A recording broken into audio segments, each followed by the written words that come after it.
Everybody, welcome.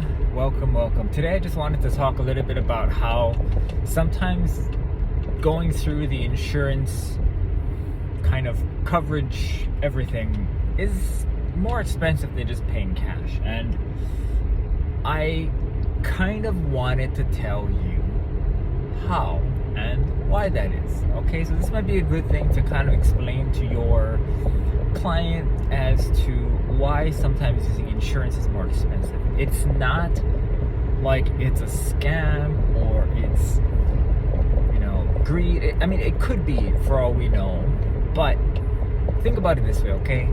And I use this analogy all the time.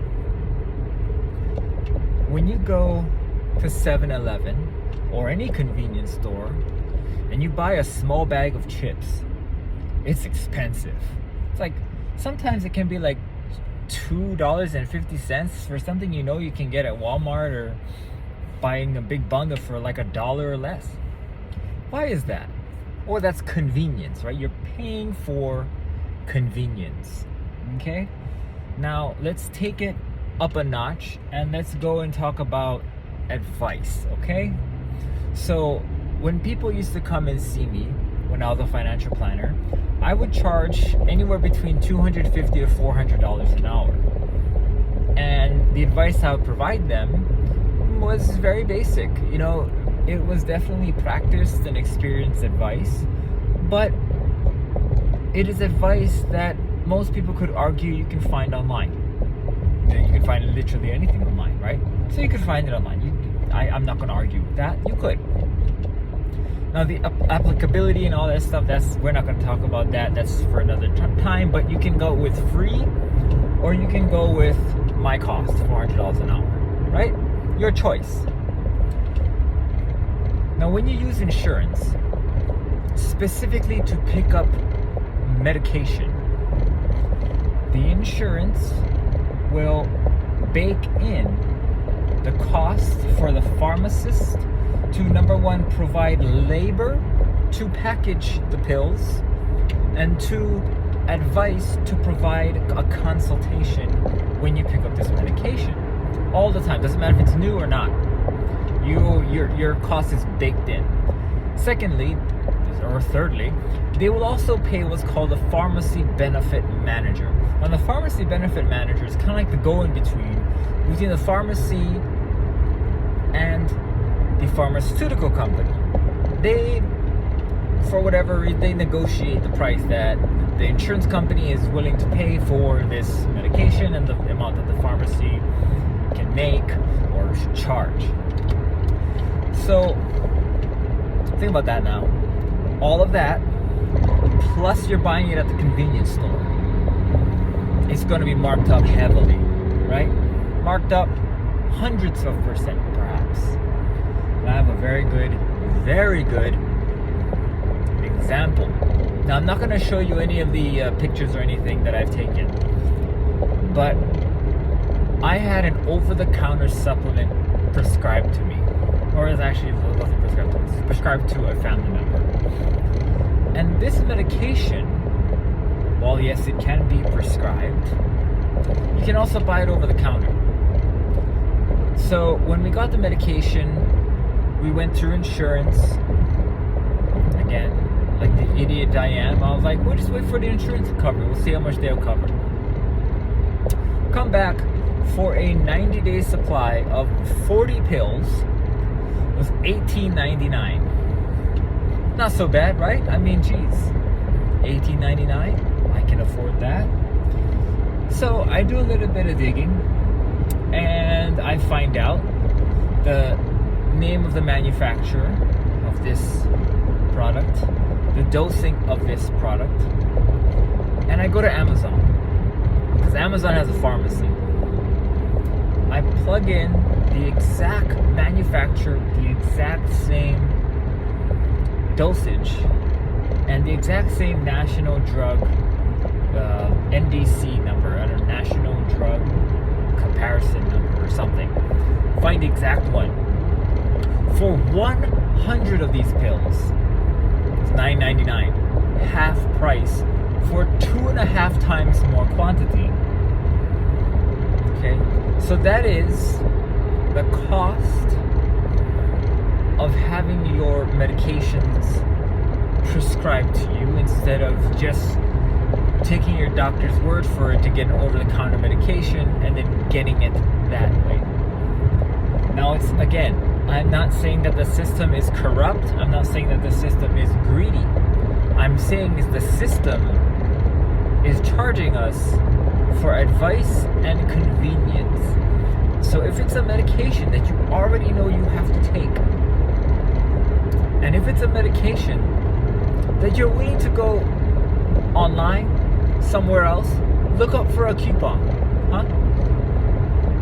might be better to do that, and it could save you a lot of money. And also, this is going to be a newsflash for a lot of you, it'll save the entire healthcare system. Now you might be thinking, well, that's the government's money. No, it's not. If you're on an employer plan, it is your employer's money that he or she could be using to increase your salaries to keep you from leaving. Okay? If you're on state funded, federal funded, it could save money for your state or for the federal government so that healthcare as a whole doesn't get more expensive. Remember how healthcare costs were going to go up 10% for everyone who's on the Affordable Care Act, but fortunately the Inflation Reduction Act, that's not happening. But it's costs that are bankrupting Medicare, causing seniors to have to look elsewhere to get food, be creative with spending.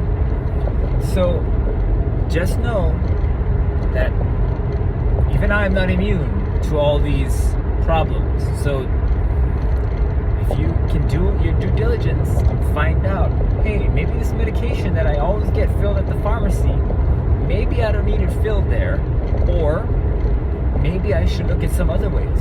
Remember? GoodRx, single care, cost plus drugs. For me, a prescription medication, which I can only get 9 of per month through insurance, costs $5. So it's a little more than 50 cents a pill with insurance. Now, if I were to use a discount card, I found the cheapest one. It's at $5.75 without using insurance. I could get 9 pills. If I used cost plus drugs, I could get 90 pills for $60. 90. Now, cost-wise, it's still cheaper to go with the 9 pills for $5. But here's the thing. The retail cost of this medication, according to my insurance company, is $112 for 9 pills. So on their creative accounting, the insurance company is saying to me and to the federal government and to all the participants who are playing in this game that my overall cost to the medical system is an additional $100 and whatever for my medication that actually only costs about, I don't know, 20 cents per pill, but they're saying that it costs them over $10 a pill for my medication. So without that data, these companies are unable to say that they are, or I am, as a member of the plan, creating a huge cost burden to the plan, right? Even if you were an employer plan, you would see that, heck, all the employer plans have an annual claims audit internally. Most employers don't get to see this. And it tells them what their new rates are going to be for the next year because, well, your patient population is, not doing well. So, or your employee population, they're costing so much money to, to the plan that we have to increase the rates. But if you were to get these high-cost medications that are really low-cost medications if you use the right venue, and you're not taking any payments away from pharmacy or from, you're not taking any payments from the doctors. You're not doing that. You're not taking away any money from them. pharmacies, they typically will create enough revenue for themselves by charging the cash price, which is usually cheaper than the insurance price. I'm sure if you ask the pharmacy for the cash price, it would be probably just a little bit more than the insurance copay that you would have to have paid. But if you use a discount coupon, it'll be less. And if you use cost plus drugs, it'll be even less. If you use Amazon, you can shop, you might get an even better deal. So I'm gonna leave some links in this description below specifically that you can go and check your patient's medications, your own medications, and see if you can find better deals, you know? And you probably will.